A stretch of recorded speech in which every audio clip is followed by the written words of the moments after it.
You are looking at the weird old mirror in the fireplace room, what I used to call the fireplace room. It's the upstairs, some people call it the bedroom. It's the one with the crazy mirror.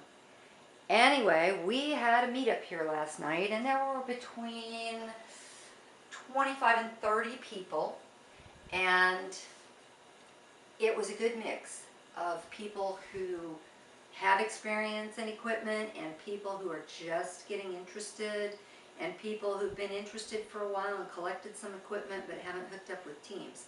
So it was a lot of people until midnight, and it went very well. We split up into groups. It wasn't as much about investigating before midnight as it was about meeting other people, seeing their equipment, and kind of seeing the house.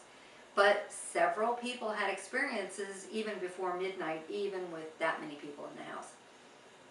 We had a couple of people get touched. We had pictures of things like someone described a picture, and I haven't got the picture yet, but they described a picture where there was like a black mist around their head. They didn't take the picture, someone else did. They showed it to them. And there's a whole story that goes with that, but it was in this room. After midnight, one of the new guys, well, he's not new, now that I think of it. He's been here a couple of times, but I don't think he belongs to a team at this point. Anyway, he was sitting in the window room, which is that direction, and there were 2 or 3 other people in the room, and we all had name tags on, and he had one of those peel and stick name tags. And he was just sitting there, and they all heard it being removed from his shirt and falling off. And he said he could feel the tug. You know how when you're pulling tape off, it tugs. He said he could feel the tug of this thing just being pulled off of his shirt. And we didn't get it on tape, but we kind of did. We were at the wrong angle to see it happen, but we can see his reaction to it when it happened. And he just reached down, picked it up, put it back on, and just, looked around for, okay, what's going on? Someone else, Mike, had, I guess you'd call it a touch. He was sitting, and he felt something, or someone, just sit down on his leg, and there was no one there. It goes without saying in this house, if you say you've been touched or you're relating a story that you've been touched, that there's no one in the immediate vicinity that could have done it. And we had several instances of that last night. We had several instances of people feeling emotions that maybe weren't there before they started. Now, we had one girl who was feeling some emotions when she got here, and they kept being, I guess, bounced back to her would be as close as I can come to a good description of it. We had one woman here who is in chemotherapy, and something to do with her heart, but she monitors her heart and a lot of her statistics. And there was an area of the house that she would come to, and her heart rate would spike by about 30 beats a minute. And she had to leave the area. And she tried several times to go into this area, and each time her heart rate would spike to the point that it made her feel sick. And so she would check her heart rate, and sure enough, it was spiked. So she would leave the area and she'd be okay again.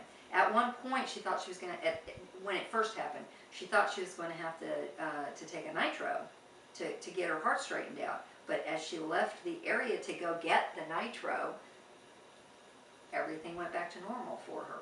So she just, once she figured it out, she stayed away from that area. But that's, that's an experience as far as I'm concerned. The last of us left probably by 4 or 4:30 this morning. So if I look tired, it's because I was up kind of late last night, but I wanted to get this on film as quickly as possible while I could remember parts of it. Shelly and I came over here, gosh, it was probably around noon yesterday to start. We had gone to the store and picked up some things for the evening, and we came in, and Shelly had never been in this house during the daytime. And it was a rainy day, so it wasn't like normal daytime, but it was daytime. It was noon. Anyway, we brought in the groceries and we were putting things, kind of getting it ready for the evening, but we were going to come back at 6 and really get things set up.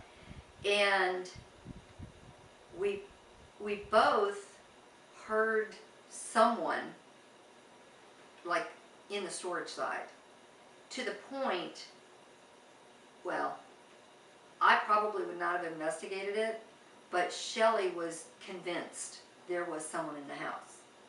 So we went over to the storage side and there was no one there. And upstairs, no one there. So we came back and continued what we were doing, but Shelly is now convinced that, yeah, this is just a hard place to live in, because things like that happen at noon. And it's freaky. Even with two of us here, it was freaky. If it had just been her, she probably would have just put everything down and left. But because there was two of us, it made it easier. Usually when something like that happens and I'm the only one here, I might stay a little while, but I leave a lot quicker than I had planned. Simply because it freaks you out a little bit when you're by yourself.